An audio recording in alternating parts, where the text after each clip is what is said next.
Good afternoon. My name is Tina Thibault, and I'm the Director of Media Relations for the province. I'll be your moderator for this afternoon's news conference. Joining us today, Stephen McNeil, the Premier of Nova Scotia, the Chief Medical Officer of Health, Dr. Robert Strang, Dr. Brendan Carr, the CEO of the Nova Scotia Health Authority, and Dr. Jangaard, the CEO of the IWK Health Centre. Again, this is a live stream. We will take questions from the room first, and then we'll go to the phone lines for some questions as well. We'll start with Premier. Thank you, Tina. I too want to welcome Dr. Carr and Dr. Jangaard with us and thank them before we get started for the support of their organizations and all of those who work in healthcare, both at Nova Scotia Health Authority and at the IWK.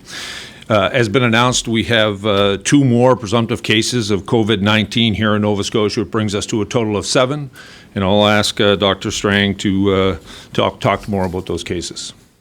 So thank you, Premier. So as you said, we now have a total of 7 cases. 6 of them are presumptive, which means they have tested positive here at our Nova Scotia lab, and they're in the process of being confirmed at the national lab. And one of our presumptive cases has been returned back and confirmed as positive by the national lab. We continue to have large numbers of specimens that we're through our screening process that we're testing. We fully expect to see more positive tests as the days progress. Of these cases, 1 is related to travel. Their exposure was outside of the country. The other one was related to one of our previous cases. Public Health is continuing to do their work on following up on previous cases and on these new cases. People need to understand that we have an extensive work that goes in every time there's a case, that we interview the individual, we talk with the family, we identify where the person has been, where other people might have been exposed, who their close contacts were, and all of those close contacts are then required to be self-isolated themselves. And we support them on a daily basis, because along with part of self-isolation is monitoring their temperatures, and any of the contacts who become sick are then referred in for testing and seeing if they have COVID or not. I mention that because we're getting a lot of rumors and communities. Everybody seems to be out there trying to chase COVID and really trying to find out who in their neighborhood may be self-isolated because they think they might have traveled, and trying to rat on their neighbor, if you will. That's not appropriate. Public Health is in control of our cases and our contacts. The vast majority of Nova Scotians who are coming into the province and are being asked to self-isolate for 14 days are doing that. There may be a few who are not, but rather than trying to be negative and trying to identify your neighbor, we really need people to come together as communities to work positively and cooperatively through that. How are we going to support each other through these times? As I said on Sunday, we don't want to approach the situation with fear. We need to approach the situation from a sense of caring for each other and a sense of community. Thank you, Dr. Strang. I'll now ask Dr. Carr to speak on behalf of the Nova Scotia Health Authority. Thank you, Premier, and good afternoon, ladies and gentlemen. So, the Nova Scotia Health Authority has been busy really since January preparing, looking at our pandemic plans and actually implementing those plans. During that period of time, we've essentially discontinued any kind of meetings and other work that was not singularly focused on getting our organization ready to deal with what we know is going to be a challenging time ahead. You know that we've established our assessment centers. We have plans in place in all of our regions to put secondary assessment centers in our communities. And really, at this point, I can tell you that we're ready to look after patients in our hospitals who will have COVID-19. We have a plan that's been established that will see patients being cohorted within our regional facilities, and a lot of work is underway to essentially establish and create capacity for that within the hospital system. Where possible, we've worked with many of our partners to move any patients who are in our acute care facilities who don't need to be there and who would be safer somewhere else. We've undertaken work across the province to try to move those patients to a safer place before we have COVID in our acute care facilities. And as of late last week, we directed our teams to essentially rapidly but safely start to wind down clinical activity. And as of tomorrow, the following measures will be in place. All elective outpatient visits will be canceled. Individuals will be contacted by services, and we will be shifting towards virtual strategies to look after our ongoing patients. Dialysis, chemotherapy, and radiation treatments will continue, as will mental health and addictions appointments. All non-urgent diagnostic imaging appointments will be rescheduled, and walk-in X-ray services will be suspended. Cancer care imaging, PET scans, other time-sensitive exams, anything that has immediate clinical urgency will continue on a case-by-case basis. All same-day admission and elective surgical procedures are postponed. Now, cancer and urgent or emergency procedures will continue.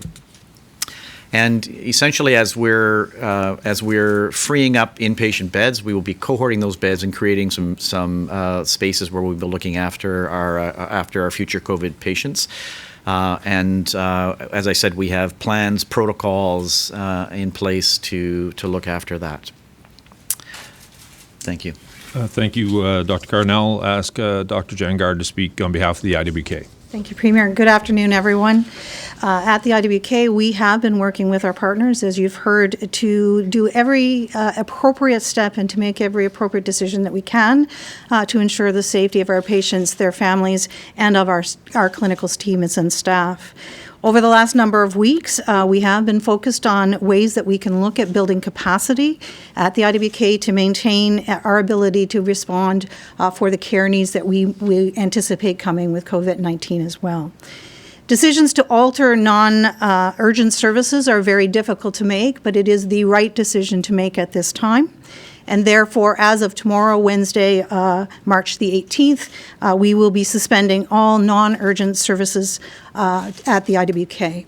For our women and pediatric population, this means all outpatient ambulatory clinic appointments and community visits will be limited to urgent care only. This includes our clinical travel clinics to other parts of Nova Scotia, New Brunswick, PEI, and Newfoundland. All elective surgeries will be canceled and rescheduled at a later date. Surgical procedures will be limited in the health center to urgent and emergent cases only. Patients and families who are scheduled to have these appointments, both for their surgeries and their outpatient appointments, will be contacted by the health center to discuss when their procedure will and can be rebooked. We do ask for the patients of our population and of our people while we do this over the next couple of days. For our mental health services and addiction services, we have suspended all group activities and group-based interventions. We will be limiting our face-to-face contact as we move to a virtual platform for many of our visits so that we can continue to serve our patients and families. All urgent care and emergent mental health and addiction services will continue.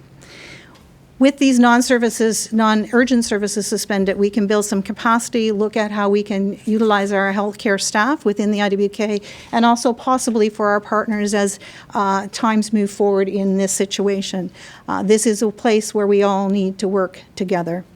As our partners at NSHA, we have already canceled all meetings, all outside events that are held within the IWK. We have changed our visitor policies, and we'll be looking at ways in which we can decrease the traffic through the health center unless necessary. This is a really important part of the social distancing we as an organization can help with the population. Thank you. Thank you, Dr. Jangaard and Dr.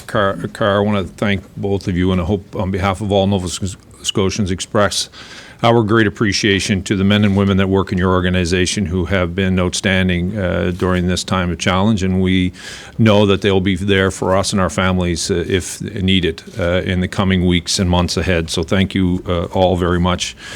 Again, I want to thank Nova Scotians who have been working very hard to ensure that we reduce the spread of this virus. It is, I've said many times, it literally is in our own hands.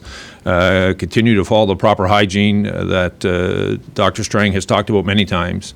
And if you've been out of the country, if you've been out of Canada, you must isolate for 14 days, no exceptions. It is absolutely that critical that you take those 14 days, not only to protect your own family, but quite honestly, to protect our province, to ensure that we slow down the spread of this virus. All of us can do this. These are simple asks. When you think about what's happening around the world, these are very simple asks that are being asked of each one of us. Keep our hands clean, and if we've been out of the country, self-isolate for 14 days. That's not too much to ask when it talks about life and death and literally in parts of the world and in Canada now. That's what this is. Also today, effective today, we are limiting all public gatherings to no more than 50 people. As of Thursday, restaurants will only be able to do takeout, and all drinking establishments will be closed. Today, the Nova Scotia Liquor Corporation announced that it is reducing its operating hours to help prevent the spread. They will be from 10 to 11 will be for senior population, those with mobility issues in our province, and from 11 to 7, Monday to Saturday, they will be opened for regular customers and closed on Sunday. Effective tomorrow, Service Nova Scotia will close its access centres for 1 week in order to establish a new way to provide services that avoids contact. But in the meantime, online services will remain up and running. And we're extending the dates for driver's license renewals and vehicle registrations that expire in March, April, and May to the end of August. Again, I want to thank all Nova Scotians who continue to work and ensure that their loved ones, as they enter back into our province, who've been outside of Canada, that they self-isolate, and we together can ensure that our province manages this virus and ensures that those that have been in contact with it now come back to good health. We'll be happy to answer any questions that you may have. To the two CEOs, I wonder if you can clarify what constitutes an urgent or an emergency case, and what's the difference between the two? Very much. I think it's a very good question, and we still have this kind of outmoded term of elective and non-elective, which really doesn't reflect what's going on in reality today. Most of the cases that we do need to be done, and so the simple answer is that decision is made by a clinician who is looking at the individual case in front of them and their patient. And it's a clinical determination, quite frankly, as to what constitutes something that is urgent or something that is emergent. As you would imagine, it usually relates to whether or not they feel that there's any undue risk to the patient in delaying that procedure. And if it can be delayed, it will be delayed. I would also add to that, things that might not seem to be urgent when you think of it, there are also things that are time sensitive. You can't tell people to wait 2 weeks or 2 months to have their baby. So some of the care that we provide for our maternity services, although you would say, might not think of it as urgent, it is time sensitive. So there are a number of different kinds of populations. I use that as one example. And again, our clinicians, our doctors and our clinical staff have been working tirelessly over the last number of days looking at patient lists to help make those determinations. How many beds would you expect this to free up? First, Dr. Carr and then Dr. Jangaard. I think it's very difficult to give you an exact number of how many beds we expect to be freed up. So it's challenging. I mean, it will be in the order of magnitude of several units worth of beds, which would be probably in a regional facility somewhere in the vicinity of 30 or so beds. But it is hard to sort of say precisely at this point in time how many beds that's going to be. So a unit is 30 beds? It depends upon the hospital, to tell you the truth. I mean, a unit could be, generally speaking, they're around 32 beds.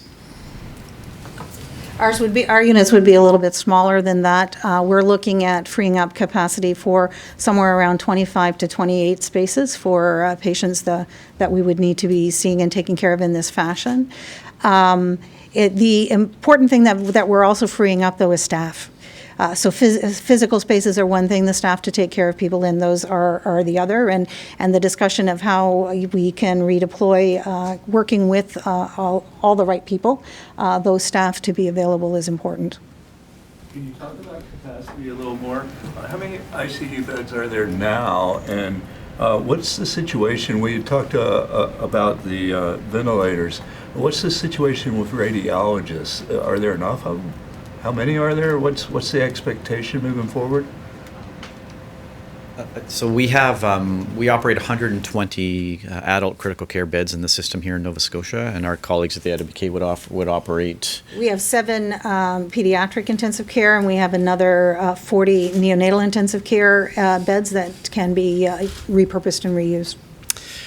The second part of your question, I think you said radiologists, but were you, so radiologists are Well, involved? the people who run the ventilating machines. And Oh, I don't- okay. Okay. Well, so thank you. No, so there would be a combination of intensivists or intensive care physicians, anesthesiologists have training to do that. So we have, so your question is? We're about to get in a bunch of new ventilators. Do you have the staff to operate them? Yeah, the answer is yes, we do. And what are you hearing about what are you hearing about the ventilators, Premier? You did make the request. We would think that this would come forward rather quickly. Are you hearing anything from Ottawa about where we are on that? No, there would have been a national order that would have been added to on the weekend, so we haven't received back from them exactly when they're here. We currently, though, I think Dr. Carr would be able to tell you approximately 240 ventilators in our system now, and I think at the IWK, Dr. Jangaard, I'm not sure me, We have 33. in addition to that. Yeah. Premier, I'm wondering, Ontario earlier today declared a state of emergency. Are we close to that in this province, or what would you have to consider in order to make that step? Right now, the orders that we need to execute, we can do under the public health issue with Dr. Strang and his team. We are still monitoring, working with our colleagues across the country, and some provinces are at different stages than others. But for us, the impact in order to shut this province down, we've been able to do it really with the order Dr. Strang is operating under. So at this point, it's not something that we're doing. Premier, there's other jurisdictions have been realizing that people are going to lose their jobs, lose hours, etc. Are you prepared to prohibit evictions or rent increases in this time? Yeah, we're working with our national partner right now. As you know, Minister Morneau will be out tomorrow, I believe the Prime Minister said, with some economic incentives. He's been dealing with our Finance Minister and Deputy Premier, as well as Minister McClellan has been dealing with his colleagues across the country. Minister Regan has been working, and later in the week, we will lay out a suite of public policy positions that will respond to the very real needs that you're referring to. If you declared a state of emergency, you could limit rent increases right now. We don't believe we need to do a state of emergency. As I said, we will lay out public policy positions in the coming weeks, and they'll dovetail in with our national partner. So you will not, at this point, prohibit evictions?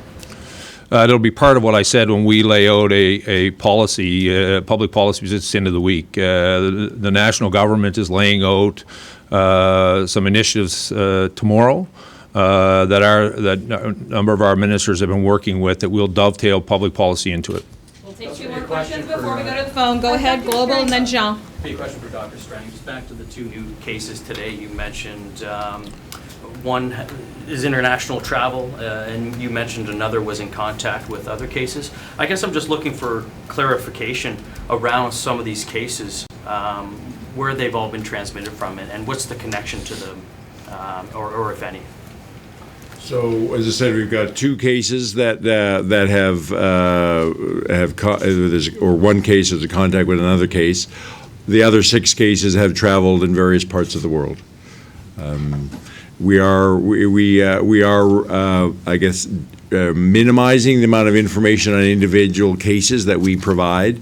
We really, we're out of extreme caution about protecting privacy. I think what's important to Nova Scotians to know is, do we have cases? The number we have.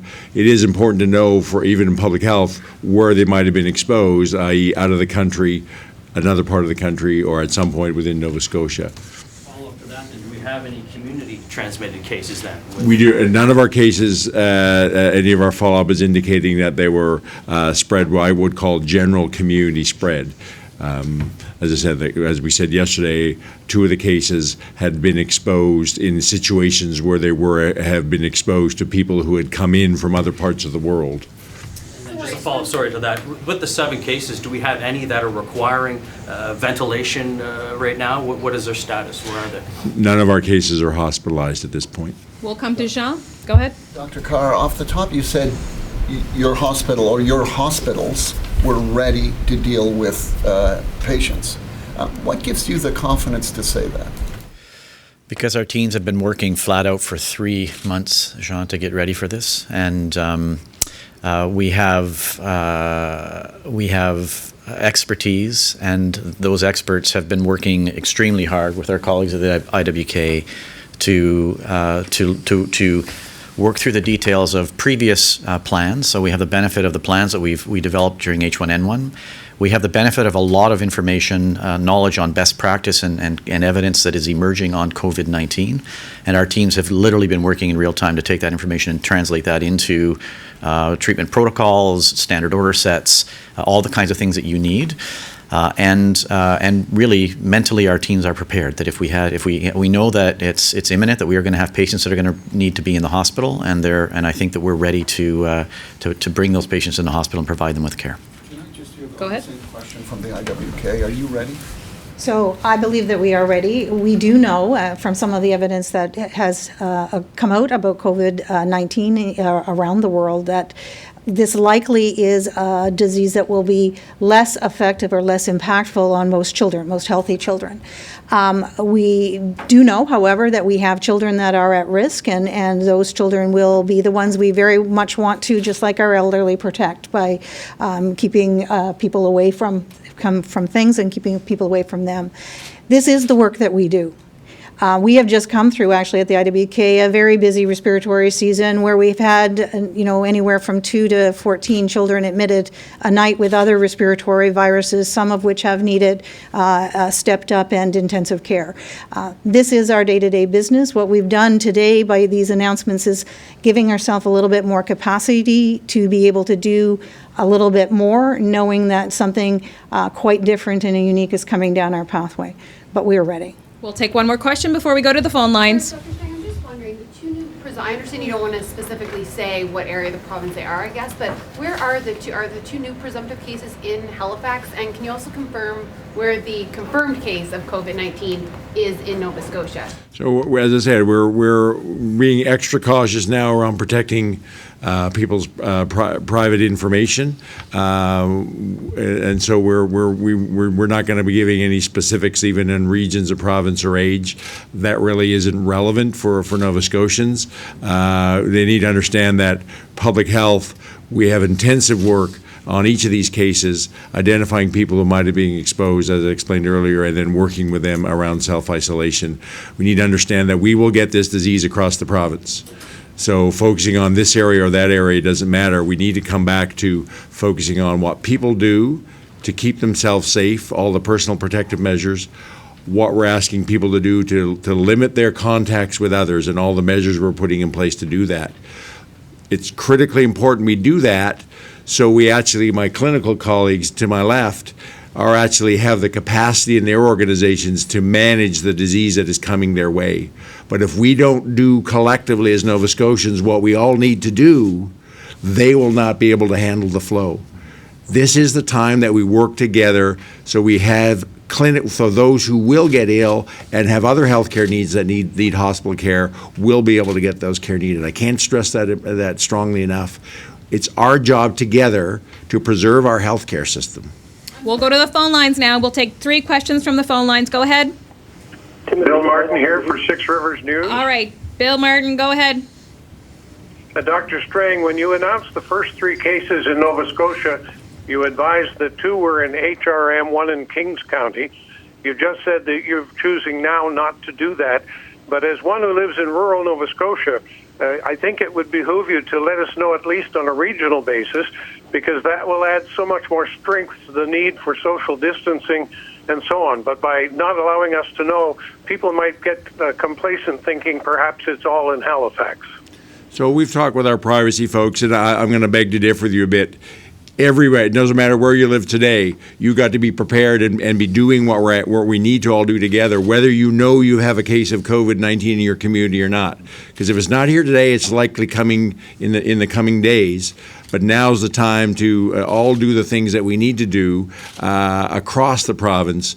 And I think if we allow people to focus on where there is or is not a case, it actually gives a false sense of reassurance to people who may not yet have a case in their community. We'll go back to the phone lines for one more question. Timothy Gillespie, South Coast Today. Go ahead. The municipality of Shelburne sent out a news release today indicating a councillor for that municipality had returned from northern Italy for a ski trip. From that same region on February 29th, which was his date of leaving Italy, 17 people from a ski trip from the same region to living in Great Britain had been tested positive. The WHO had a risk level of changing it from high to very high. U.S. State Department had a level 3 risk. Canada had a level 2 risk indicated. This news release and the counselor said that he contacted the Department of Health and was told that even given all of those situations, he was told he did not need to self-isolate, which is very surprising to me, and I haven't been able to get a straight message from any of the people I've talked to at the Department of Health. Can you explain how this person was given permission to be in the community without self-isolating, given the circumstances in northern Italy? So a couple of things. I haven't been involved in this individual case. We know that that since on Sunday, at our press conference on Sunday, at that time, it became required that anybody who traveled outside of the province when they came back needed to self-isolate. There may be people who came back before that. Our order came into effect on Sunday, and so we're focused on moving forward. I think it's important that the vast majority of people are complying with self-isolation. So I think we got to not worry about the odd person here or there who may not be complying. If you are aware of somebody, as I said yesterday, have a conversation with them. It's about working collectively to support and protect each other. But let's not focus on the few who aren't. Let's focus on the vast majority who are and all the good things we are already happening and the good things we need to do moving forward. Thanks, Timothy. We'll go back to the phone lines for one more question. I need to ask a follow-up. The order that was issued yesterday about the requirement that people self-isolate, is that also affect the people who came into the province on the 29th, that they should now self-isolate, or do they not need to obey that order? That order came into effect at whatever the press conference, the verbal order for me, there was about 3 o'clock on Sunday, March the 15th.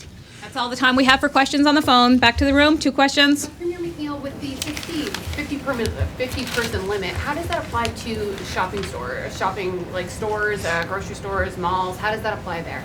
So the general area where you would have the gathering, we're encouraging people that area to be less than 50 people in it. In some provinces, they've actually exempted shopping malls at this point, but we're really encouraging even shopping malls in the common area to do that down to 50 people. Many of those people will be going in and out of different stores. My advice, though, as we're talking to Nova Scotians, is to be home. This is critically important over the next weeks. That is, we get an onslaught of people coming home from March break. A lot of our families who were down south are coming home early. In the next week to 10 days, we will see a lot of people returning into this province who are going to have to self-isolate. It is important that as individuals we have as little contact with one another as possible as this virus is out there. So my message to Nova Scotians is to be home with your families. Take this opportunity to find new and creative ways to connect with your loved ones. I think use the phone, use video, use any device you can to call those who are around the country to reconnect back in. Find new ways to socialize at home with your loved ones, but try to be out of the public as much as you can be. PI's one confirmed case apparently was on a cruise ship, and then she flew back from Toronto to Moncton on the 7th of March. That's now affecting 2 provinces, including New Brunswick. Was there anybody from Nova Scotia, or are we trying to find out if anybody from Nova Scotia was on that WestJet flight, March 7th? So we have made the decision nationally that we're no longer going to be try to do contact tracing on planes. That's a hugely intensive piece of work, and what we're focusing on is instead is that anybody, this is the rationale, anybody who's traveled out of the country may have been exposed. That exposure could have been in an airport, could have been on a plane on your way home. That is then you self-isolate, and then if you get symptoms, the fever or new cough, you get into 811 for tested. So we need to devote our public health resources to following up people in the country. It's very labor intensive to get the flight manifests and do all the work about people. And we're not seeing, really, you look internationally, airplanes, we've had lots of cases of people traveling and being later confirmed being on an airplane. We have not seen really a lot of transmission on airplanes. So we need to focus our energy where it's necessary to have the greatest impact on identifying people, along with the measures of everybody. If you're coming back into the country, self-isolate for 14 days. We'll take one last question. Go ahead, John. You said yesterday that you're doing some shoe leather work, trying to trace people who may have been to some gatherings. I'm wondering if you can give us a sense of how many people you're trying to look for. So I don't have the numbers, so I use the term shoe leather epidemiology, and that means that this is detective work. It's our public health nurses and other people on the ground interviewing people. Where have you been? So we're in the process of identifying all our cases, where they have been, who they were in contact with, as much as possible. Even when there's large gatherings, we do that privately. So even if there's a large number of people, if we can get from the event organizers, and I'm just talking theoretically here, who all those people are, we will reach out to them privately and work with them. We only go public if that is the only way to appeal to people, if they may have been in a certain place at a certain time. So there's a lot of work that goes on that you never hear about, because we're able to identify and work with the people privately and put the right measures in place. Last question, Deshaun, go ahead. Just a short snapper for you, Mr. Strang. We know that the government recently, or not that long ago, gave pharmacists greater power to renew prescriptions. Is there any talk about expanding the number of drugs that they'll be able to renew without having to go back to a doctor? I'm not directly involved in conversations. I know there are ongoing discussions within other people and my colleagues in the department, along with the College of Pharmacists, the Pharmacy Association of Nova Scotia. Thanks for joining us today. Thank you all very much, and we would very much appreciate the effort that all of you have been doing, is ensuring that the facts around this virus and what Nova Scotians need to do to protect themselves continues to get out to your listeners and your readers and viewers. So to our partners here, to Nova Scotia Health Authority and the IWK, thank you. And again, on behalf of all of us, express our great appreciation to your healthcare teams who have been doing tremendous work, as you've said, not only in the last number of weeks, but for months. And we look forward to seeing you all tomorrow.